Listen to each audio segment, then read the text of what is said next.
Good morning. Welcome to our Sunday service, Unitarian Universalist Church of Augusta. My name is Chris Garcia. This morning, our service will be given by Rev Don titled AIDS and Community. This morning, our announcements will be from our board member, Tim Hunter. Tim? Good morning, everyone. First off, I hope everyone had a happy and safe Thanksgiving. I missed being at the church this year. That's kind of a thing that we do. So I especially miss Chris's cheesecake. So, but I hope everyone had a wonderful Thanksgiving. We did small family gathering, but I cannot eat any more fried turkey after 3 days. So fried turkey, yeah, I'm done with turkey. So here are the announcements for this week.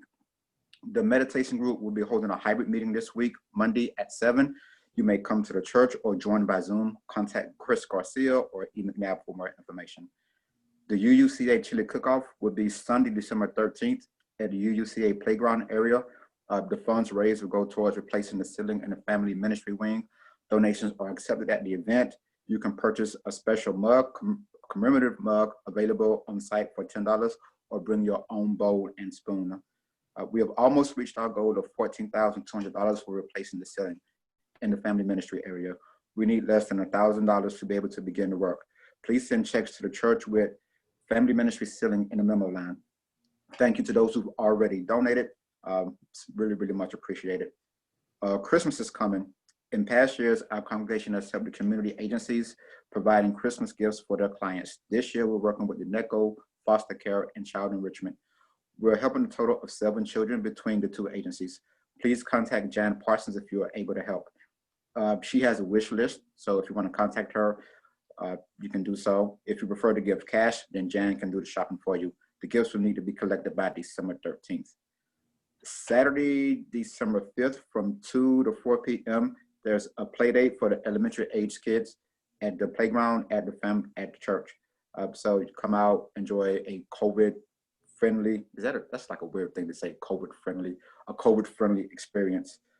Friday, December 11th from 8:30 until, there's a parents' holiday happy hour. This is an informal gathering, virtual gathering of parents to socialize with each other and enjoy some adult time after the kids are in bed. If you're not familiar with our parent group, we haven't had it in a while, but we typically get together and talk about, if you have kids like mine, the joys of raising perfect kids. And also, if you have kids like mine, you talk about how sometimes you want to throw them out the window. No judgment from anybody at all. So you can feel free to be who you are. If you want to have some adult beverages, cool, whatever. But just a good time, just a time to just chill out and just talk amongst ourselves. We haven't had that in a while, so I kind of miss that. So that's Friday, December 11th from 8:30 until Sunday, December 13th from 6:30 until 8 p.m. The youth group will be having a meeting, a virtual meeting with some holiday activities and some brainstorming sessions about how you envision the youth group going forward. We'd also like to welcome Kim Minor as our new coordinator of family ministry. I've had a chance to talk with Kim a few times, and she's going to do amazing work.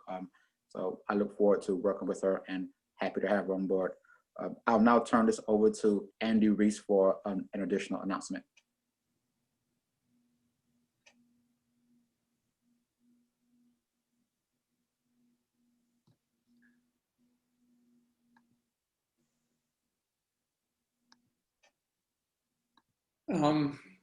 It's been a hard few years, I think, that we all recognize, culminating in the election that we've just had.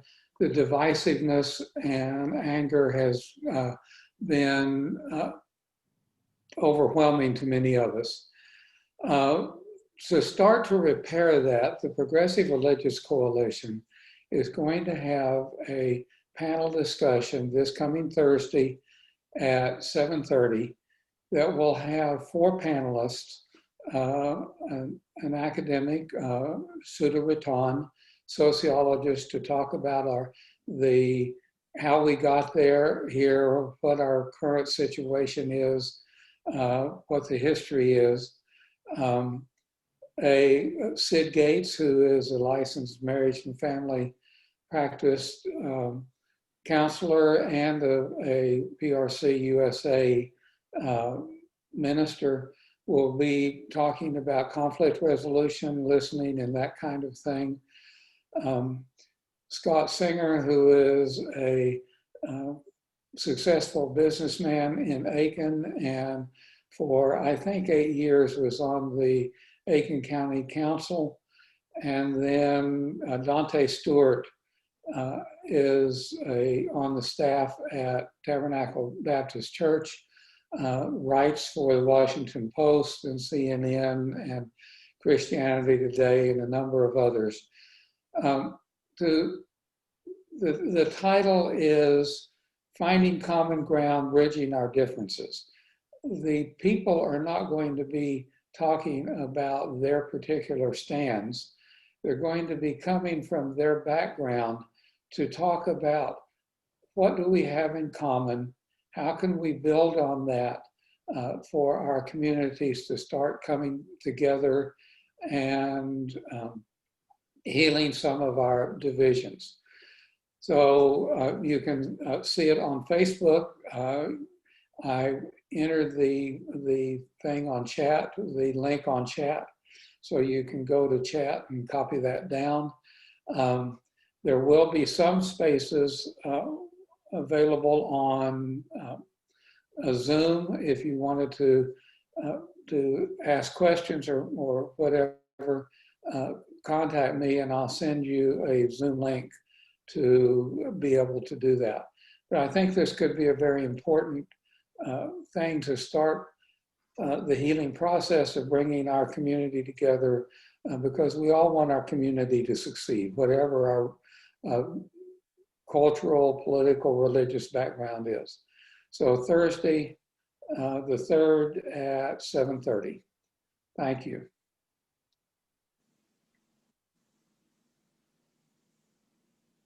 Thank you, Andy and Tim. Miss your collard greens, Tim. Collard greens and cornbread. What else does a man need, you know? Service.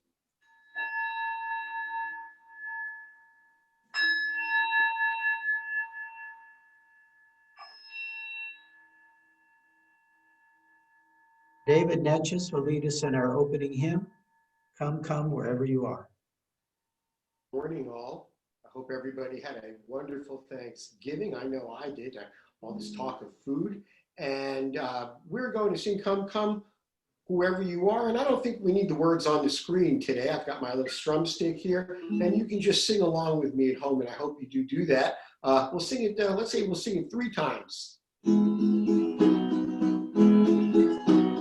Come, come, wherever you are, wanderer, worshiper, lover of leaving. Ours is no caravan of despair.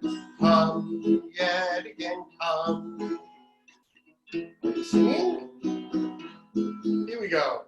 Come, come, whoever you are, wanderer, worshiper, lover, or leaver. Ours is no caravan of despair. Come, yet again, come, come, wherever you are, wanderer, worshiper, lover, or leaver. Ours is no caravan of despair. Come, yet again, come.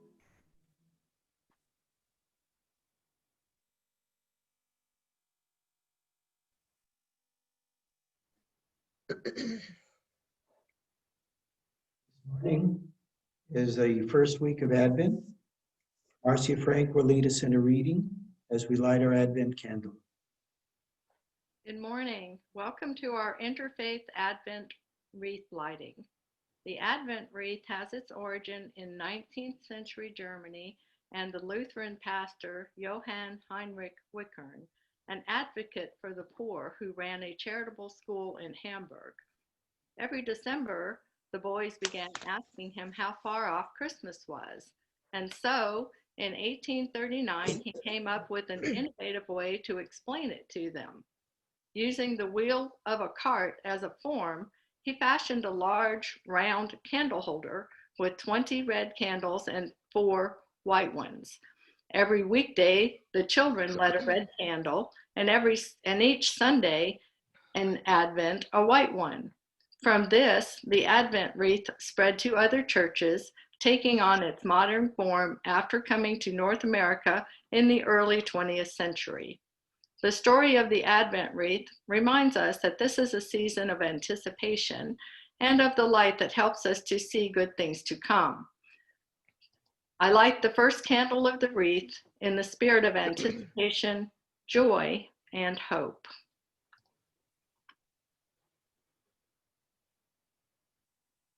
Our first candle of Advent.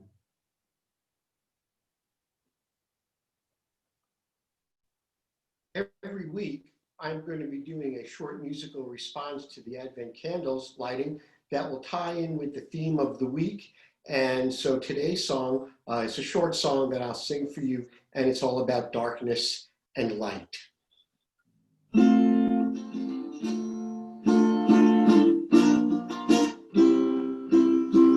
In the midwinter, cold all around, darkness comes early, there's frost on the ground, but up in the sky, hanging down from afar, is a single bright shining star.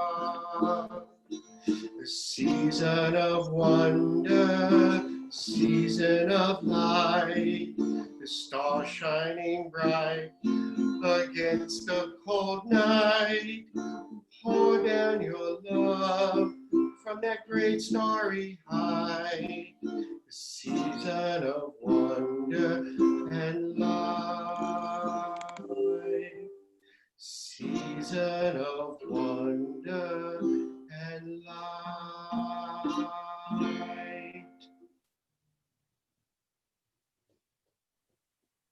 Our chalice lighting words are from 2 of the poets of my generation, John Lennon and Paul McCartney.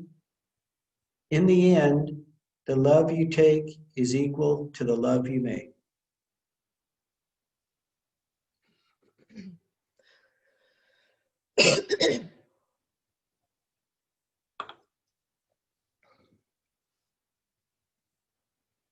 At this time in our service, Yes.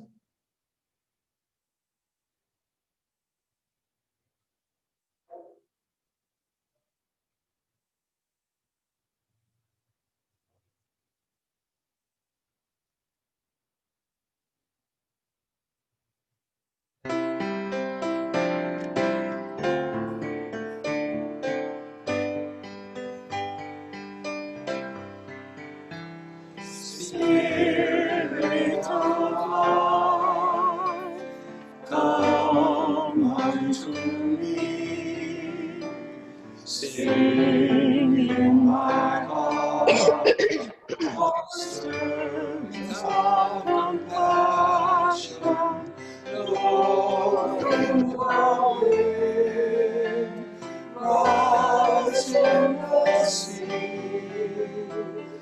move in the hand, giving life the shape of justice.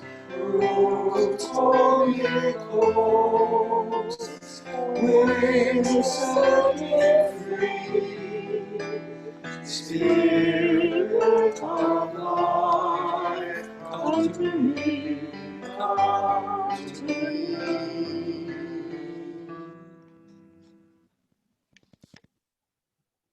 This morning, our joys and sorrows will be read to us by a member of our pastoral care team, Jan Parsons.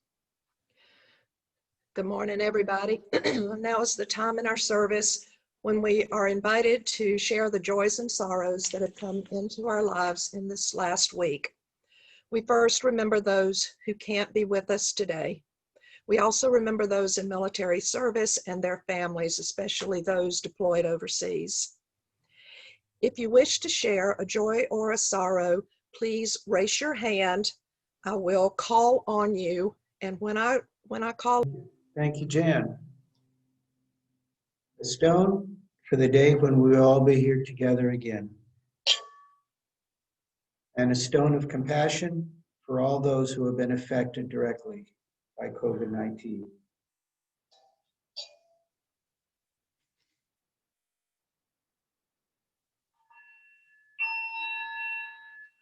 Between the ding now and the first 3 dings that started our service, in that space of time, those of you listening to this service have inhaled air that was exhaled by Buddha. It was exhaled by Jesus Christ. It was exhaled by Muhammad, Mary Magdalene, Mother Teresa, Genghis Khan, all the heroes, greatest known and unknown that have ever lived. Every molecule of every person who has ever lived in history, at some point, you breathed it in and you breathed it out. We share breath and breathing with all the rest of humanity. Your breath is always with you from the moment you arrived in this world until the very last moment that you leave this world. The one thing that you will all share with all living creatures is breath. You are alive at a turning point in history, on a pale blue dot in this universe, and you are kept alive by something coursing in your body that you do not own and cannot own and will never own, and it can only be shared. Let's take a deep breath and begin our moment of meditation.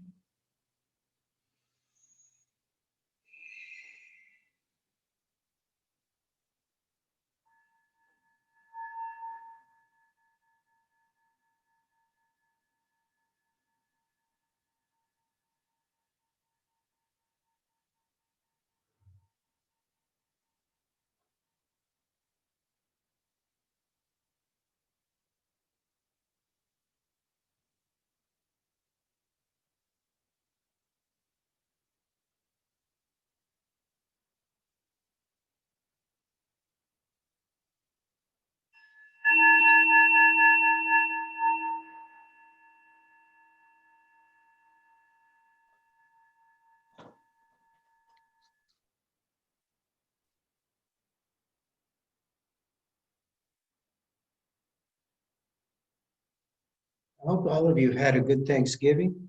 We had kind of a quiet one, just a small family and a couple of friends. And as Tim mentioned, the Thanksgiving that we all had here together in our church was really the best Thanksgiving I ever had. I'm going to bust out Rev Don a little bit here for a second. One of our early conversations about our church, Rev Don told me 2 things that have always stayed with me. First, he mentioned this was one of the most disorganized churches he ever came to. I think we're better now.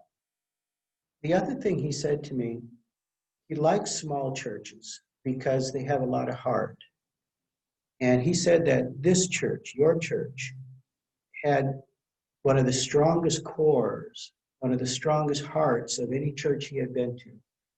He said one of the first things he noticed was that it was full of children.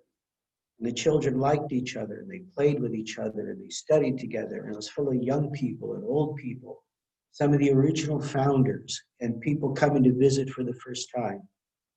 And Reverend Dodd said that this is a very healthy church. Organization is something that can be fixed and learned, but you can't fix and learn that core. It has to be there. And that core of connection and fellowship was the first thing I noticed the very first day I came here. My first thought was, these people are even weirder than I am, which is something. And my second thought was, this church has a lot of heart. This is a community. Someday, all this stuff that we're going through right now is going to be over. And when we get to the other side of this, we'll need to take care of each other again. And we need to take care of this wonderful little church that we have. We really do have a good deal going here. May not seem like it so much right now, but someday we'll feel it again. Hopefully we'll all be together again here next Thanksgiving. Let's drop a stone for that. If you'd like to keep this deal going, you can send a donation to the website that will now appear on your screen.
I'm not an expert on AIDS. There are a few more experts than there were in the beginning. But in the beginning, there were only people trying very hard to understand and to help. And before I proceed, the pandemic we're in now, and also the sort of divisiveness that we've gone through the last couple of years will all be addressed in one way or another in this story. My first church was in Meadville, Pennsylvania. I had dark hair and everything. And I stumbled into some people who asked me to join the AIDS Coalition.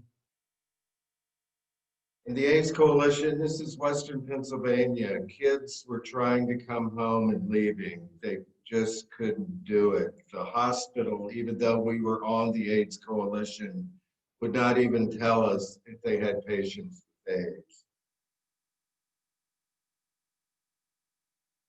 So I decided to serve on the executive board.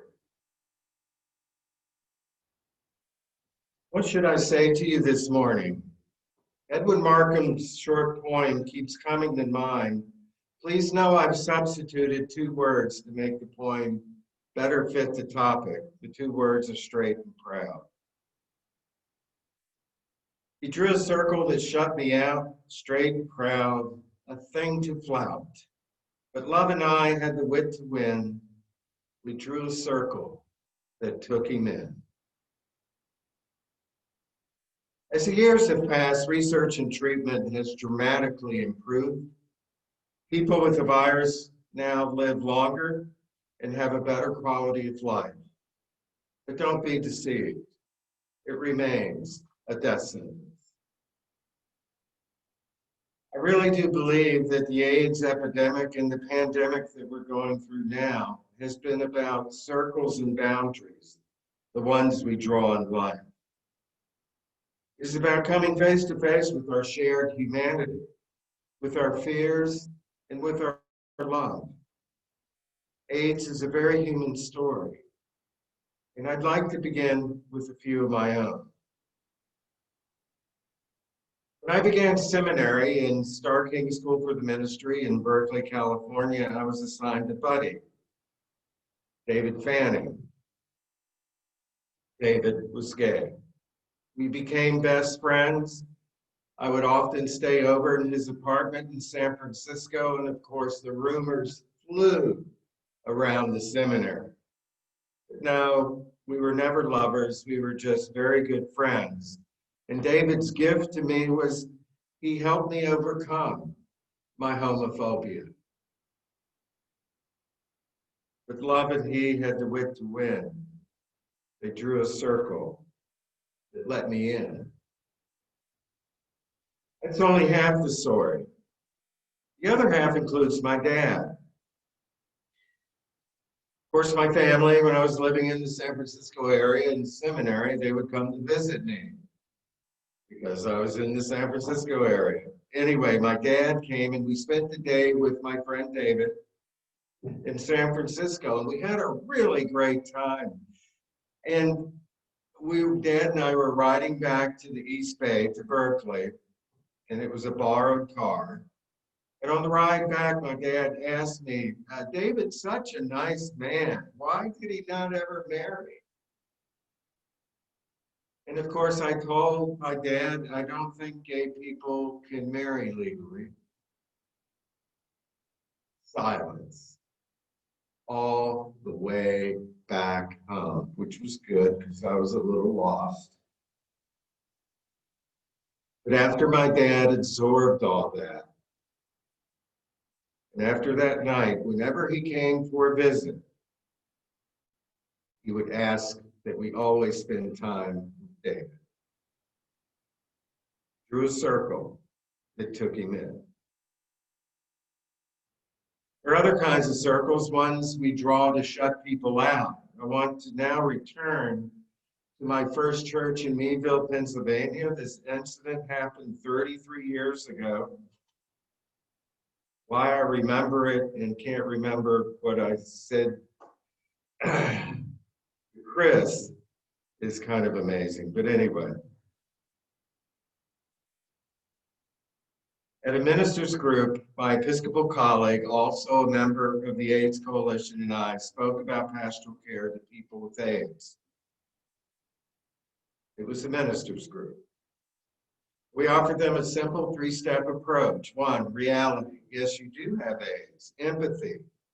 I know you hurt. Support. I'm here to help you if you want me.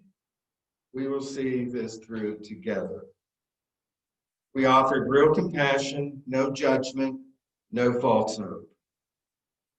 But this was not the compassion that one minister had in mind in our meeting when he said, I can minister to these people, but you can't ask me to accept them and their lifestyle. In a similar situation, my colleague, UU colleague, Ken Crawford Harvey, told a minister's group, and I want to use her words because they were better than mine, but the same, really. I am happy to be here with you, to have the opportunity to share some AIDS education with you, but it would be a mistake for me to encourage your ministry to persons with AIDS before you have addressed your own homophobia. If you can't suspend your moral judgments, if you can't affirm the worth and dignity of every living being, including the lives of gay men and IV drug users, you're going to do more harm than good. And it does do more harm than good. Many of us on the executive board of the AIDS Coalition knew someone who had the virus. Often they refused to tell anyone else. They were afraid of seeking help because they knew what going public would mean. This is around 1988. They knew about circles that shut people out. I counseled a gay teenager in Meadville. He was not HIV positive. However, he had few friends at the high school. People at his church avoided him. His parents denied his sexuality. Depression visited him often, and sometimes he considered suicide. I will never forget his plea to me the first time we met. I can't apologize for who I am, for what I feel inside. Please tell me that God loves me. He needed more circles than me that would take him in. There's a book that's entitled The Quilt, Stories from the Names Project. The quilt is 3x6 football individual panels sewn together. Each panel celebrates the life of someone who has died of AIDS. And now we have a photograph of the quilt for you to look at on the screen. Now I can tell by the photograph that this is not the first showing in 1987 that my friend David was at the US Capitol. That one was larger than 2 football fields. As you can see, my guess is this is the last time they could roll the quilt out in DC. It looks that big. But this is what it looks like. And Jan and I, while we're in seminary, knew enough people that had died of AIDS that we went and saw the last showing in DC. Many stories have been sewn into this quilt. Allow me to share a few of them with you. Stories about isolation. One quilt panel is turquoise. Oh, we can take it back off.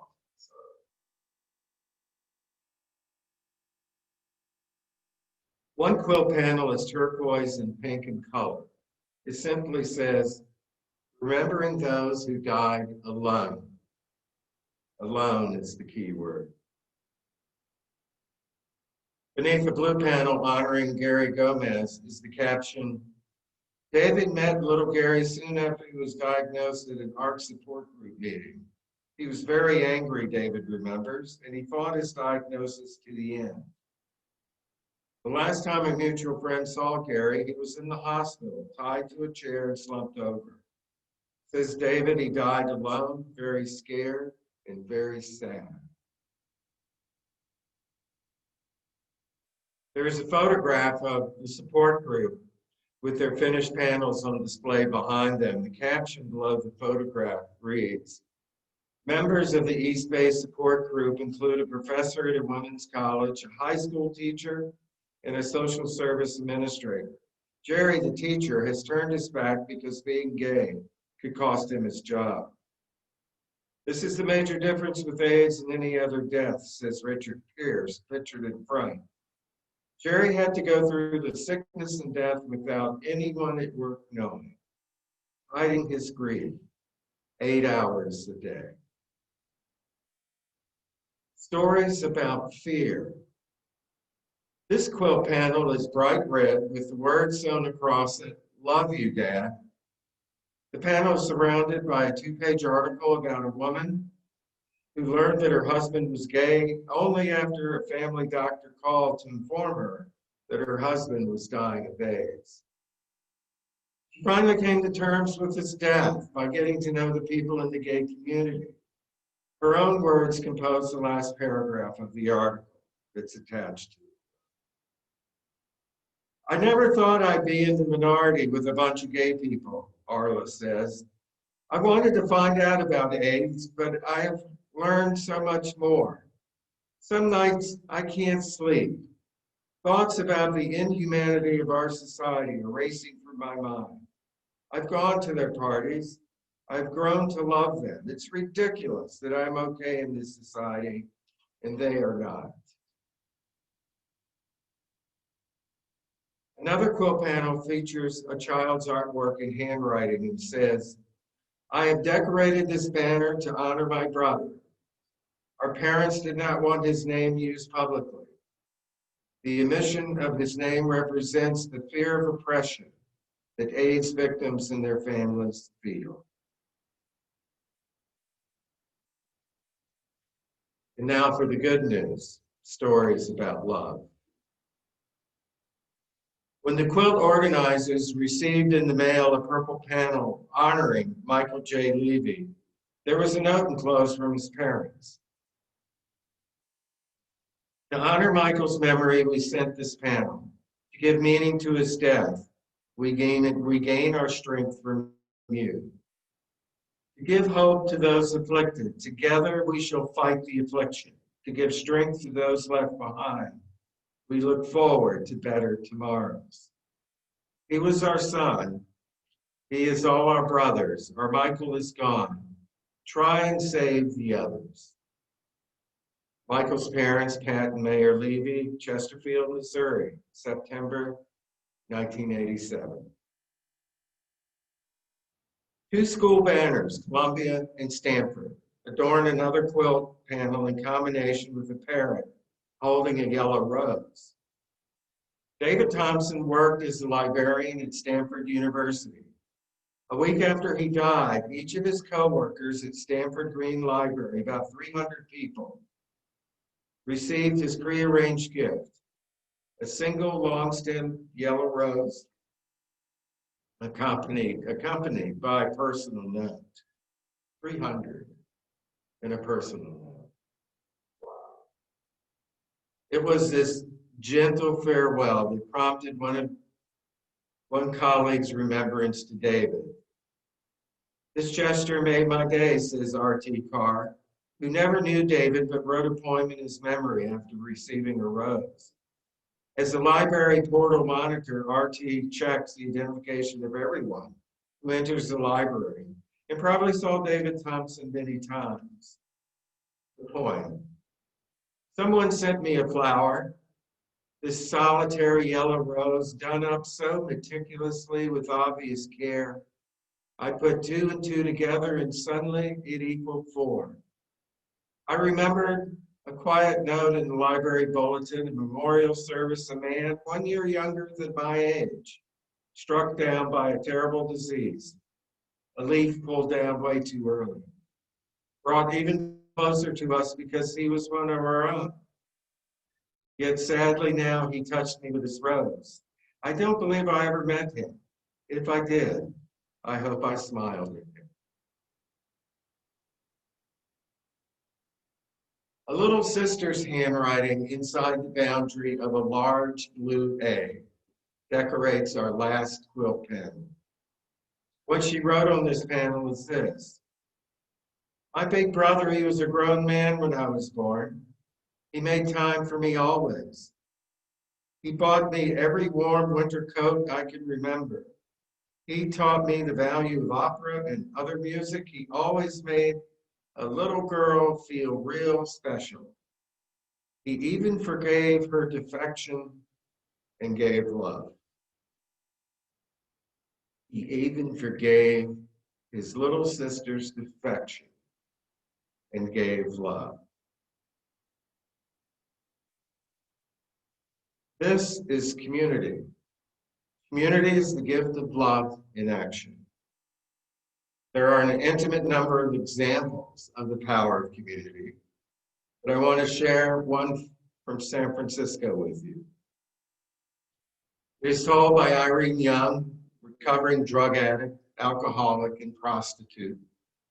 The late Dr. Elizabeth Kubler-Ross, now famous for her 5 stages of death, had hired Irene to be her assistant. In Dr. Kubler-Ross's book, AIDS, The Ultimate Challenge, Irene describes the preparation to take her friend Peter home for Christmas, his final wish. Peter is very close to death. He must be moved from the AIDS hospice facility to his home. On Christmas Day, she writes, it took 3 people to carry Peter in his wheelchair down the stairs. 3 other volunteers packed up 7 boxes of the medical equipment which he would need to sustain him for a day. An attendant showed Irene how to care for Peter. There were 6 people and 7 boxes in the cab. The cab driver took them across town for free and left them off at Peter's house saying, this was a wonderful experience for me. God bless you and have a Merry Christmas. This is community where we have the choice not to live alone and not to die alone. Community is born of commitment and struggle.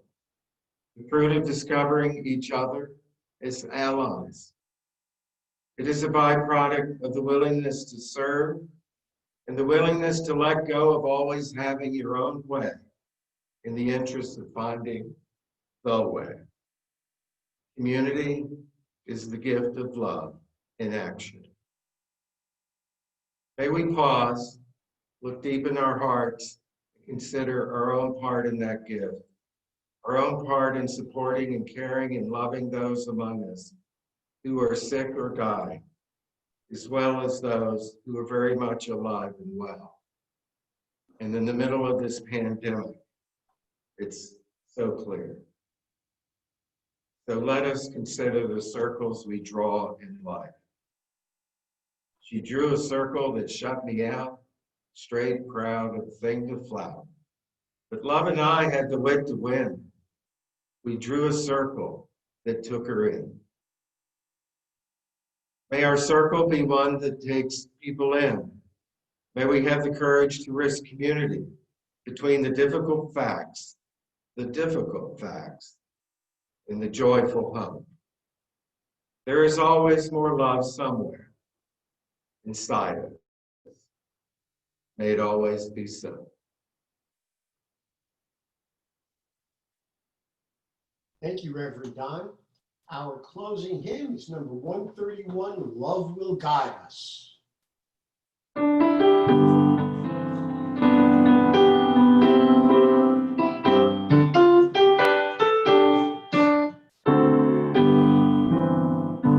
Love will guide us, peace has tried us, hope inside us, will lead the way on the road from faith to giving. Love will guide us through the hard times. If you cannot sing like angels, if you cannot speak before thousands, you can live from deep within you. You can change the world with your love. Love will guide us. Peace has tried us. Hope inside us. We'll lead the way on the road from faith to giving. Love will guide us through the good life. Our closing words are from Robert T. Weston. It's titled, If Love Be There. This day, set aside all that divides you from others. This day, remember that the world is beautiful and that into the open, eager heart, the beauty enters in, if love be there. This day be a part of the song of life. There may be grief, but if there be love, it will be overcome. There may be pain, but it can be borne with dignity and courage. There may be difficulty, but it can be turned to strength. Remember that the world is beautiful. Be a part of the song of life.